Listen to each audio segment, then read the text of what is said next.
All right, let's go ahead and do part 2. So we have these two equations, B and C. They get a little bit more complicated as you go, but if you just follow these steps, and sometimes they repeat the steps, it's very simple. Just make sure you check your work and go step by step with these. So here we have this new equation. We can't factor anything else. We can't simplify it anymore. We can't use the special patterns over there. So then we have to apply the rational root. Here, the exponents in this descending order, it is. Second one, find factors of the first term and the last one. The first term is plus or minus 1. Always include that plus or minus sign. So it's plus or minus 1. And then for 8 is plus or minus 1 and 8, and then 2 and 4. So those are your possible roots. Then, step 3, you go ahead and divide. You divide your number, your factors from the first one. So 1 plus or minus 1, plus or minus 2, plus or minus 4, plus or minus 8, and you divide that by the factors of your first term, which is plus or minus 1. Anything over 1 will give you the same answer. So that means your possible numbers you can choose from to use for synthetic division is plus or minus 1, plus or, I'm going to use the parentheses, plus or minus 1, plus or minus 2, plus or minus 4, plus or minus 8.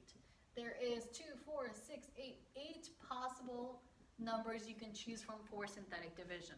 So for the sake of time, I'm not going to use all 8, but I'm going to use just 1, and this is the one that works out well. So if I divide by 1, this also means x minus whatever numbers you choose from this list here. So now we find the synthetic division, we go ahead and divide. So when looking at that, you have to make sure you're using all the coefficients of each one going in descending order. So x to the 4th, the coefficient is 1. Negative x cubed is negative 1. There's no x squared there. You have to include something there, so I'm putting a 0 there. And then negative 8x, I have negative 8, and then positive 8 is 8. So include every factor going in descending order. Now use synthetic division, bring down the 1. So you have 1 times 1 gives you 1. Negative 1 times 1 gives you 0. 0 times 1 is 0. 0 plus 0 is 0. 0 times 1 is 0. Negative 8 plus 0. So you're adding when you're working your way down. You're going to get negative 8. Negative 8 times 1 is negative 8. 8 minus 8, you get 0. That means this 1 is a factor of that whole thing there. Now, when I write it in terms of a factor, I have to include my first one here. So that's x minus 1 times, and now you go back to your solution here. I always work backwards. So it's your remainder, your constant, your x term, your x squared, and your x cubed. The only thing you have left is x cubed minus 8.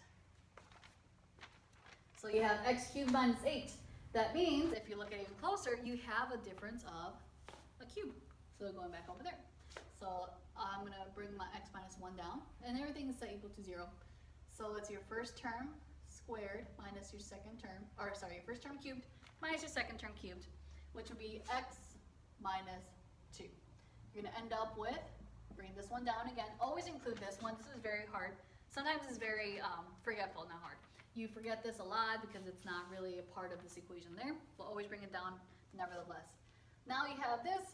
According to the formula there, it's your first term minus your second term times your first term squared plus the product of your first term times your second term, which is 2x, and then plus your second term squared, which is 2 squared, which is 4. And then if you look at that, it looks like it could be simplified, but always check for discriminants before you do anything. Because here, I could do x plus 2 and x plus 2, but if I find my discriminant, I'm going to go ahead and do that there. So b squared minus 4ac. I have 2 squared minus 4 times a, which is 1, times c, which is 4. I end up with 4 minus 16, which is negative 12. This negative 12 is telling me that my answer is going to be a complex root. It's not going to work out. So then, everything else I have to go ahead and set it equal to 0. So I'll have x is equal to 1 and 2. And those will be my real roots. I only have 2 real roots. Last one, C, this is where it gets a little bit more complicated because it's a lot bigger. So this is 2x, I think it's to the 4th power. I think I wrote that wrong.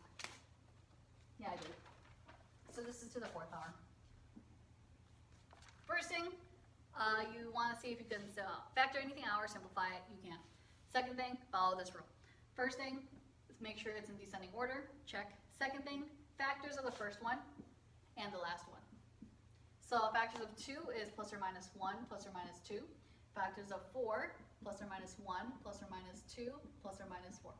You don't have to include the second 2 because that 2 is already saying it's a plus or minus 2 or negative 2. So it's going to be just one pair of 2. Now, you go ahead and step 3, you divide the 2, you divide the factors of this one, so plus or minus 1, plus or minus 2, plus or minus 4, divided by the factors from your first term, plus or minus 1, plus or minus 2. When you divide each one, think of 1 divided by 1, I get plus or minus 1. 1 divided by 2, so I have to include both factors there.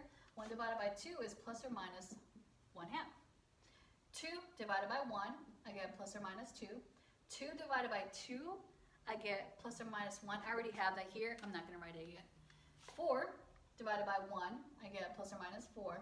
4 divided by 2, I get 2, but I already have the 2 over here.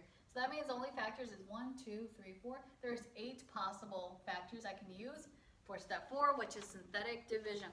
So synthetic division, you have to go ahead and divide. So I'm using 8 of the possible numbers here to solve for it. So I'm going to go ahead and draw a line here. So I'm going to go ahead and use the actual one, which is the 1/2. So the only solution to this, they gave me a factor, and they give me a remainder of 0, is 1/2. Again, you have to try all of them and see which one works. Synthetic division doesn't really take long. It takes like a minute to solve for each one. Now, find factors of, go ahead and divide. So I have the 1/2, 1 out of the 8 that I'm trying. I go ahead and write all the factors. So 2, negative 9, 2, 9, and negative 4. So I go ahead and try each of those, and it's in descending order. There's nothing I'm missing. I'm not missing a squared. Everything's there. Then I go ahead and divide. I get 2. 2 times 1/2 is 1. Negative 9 plus 1 is negative 8. Half of negative 8 is negative 4. This gives me negative 2. Half of negative 2 is 1. And then I have negative 8. And half of negative 8. Sorry, this is positive 8. I always get that confused. 9 plus negative 1 is 8. 8 times 1/2 is 4. Negative 4 plus 4 is 0. That's how you get this to be a factor. So it's x minus a or x minus 1/2. It could be positive 1/2, negative 1/2, but in this case, only positive 1/2 work. So a new way to write it is your factor first. So it's your x minus the 1/2 times, and this whole thing here. If I work backwards, remainder, constant, x, x squared, x cubed. I end up with 2x cubed minus 8x squared minus 2x plus 8. We go ahead, we have a factor of cubed. There's one of two ways you can do it. You can go ahead and graph it and see if it works out. I don't know if it guarantees perfect numbers like your solution. I don't know. You can go ahead and check. But I'm going to go ahead and use the ration root again. Here we don't have a complete number. We don't have anything where we can factor out and find those numbers. Let's go ahead and do it again. So let's go ahead and find factors of 2. So your first term, which is plus or minus. Actually, before we do that, I forgot about this stuff. You have all these factors. Before I do any of that, I always want to make sure I can factor out a number. There's a number I can factor out, and that is a number 2. When I factor out a 2, I end up with x cubed minus 4x squared minus x plus 4. Just makes the number smaller to work with. Now I have this.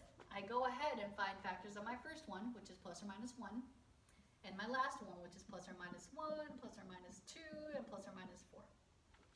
And then I have those there. Then, working on my third step, so I'm going to move over here. And this step over here, go ahead and multiply and combine it. So 2 times x is 2x, and then 2 times negative 1/2 is just 1. So far I have, from simplifying these two, I get 2x minus 1, but I'm going to go ahead and include this. I have to bring everything down as soon as I'm done. So my third step for rational root, divide your c and divide by factors of the first one.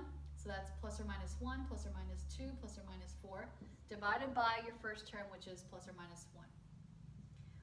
This will give you, anything over 1 will give you the same solutions. So that means you have 3 possible numbers to work with when you're dividing with synthetic division. On the book, they used 1, but I actually used 2, so you can see that there is possible ways that you can use them, or there's a chance of you using all of them and not finding 1 until the very last step. So I used 2. I used -1. When I used -1, my remainder is 8. That means it didn't work out. Then I used +1. When I used +1, when I used synthetic division, it ended up giving me a remainder of 0, so then it worked out. If it worked out, that means it is a factor. So again, your book, you can look at your book and see what you got from synthetic division here. Well, I'm going to go ahead and simplify this here. So I'm bringing the 2x down, 2x minus 1. Here, I divided by 1. So that means it's going to be x minus 1.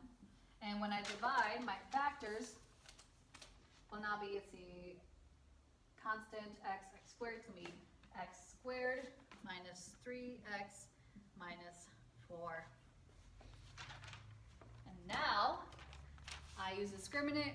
It worked. That means it gave me a positive number. There are possible roots. I actually used 2 possible roots. Looking at this, I can simplify this even more. Bring everything down to x minus 1. I didn't want to forget about this. I still have to bring it down.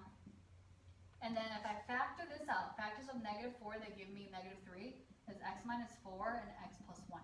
Now set each of those equations equal to 0. You end up with 1/2, 1, +4, and -1. You see that's right? Yep, and that's correct. You have 4 possible roots from it. You have to go step by step. Then again, do the rule again when it doesn't work out. You can graph it and see if you have all those 4 sections. See if it works. I don't know. See whichever one's easier for you. If you have any questions, make sure to email me down there. Bye.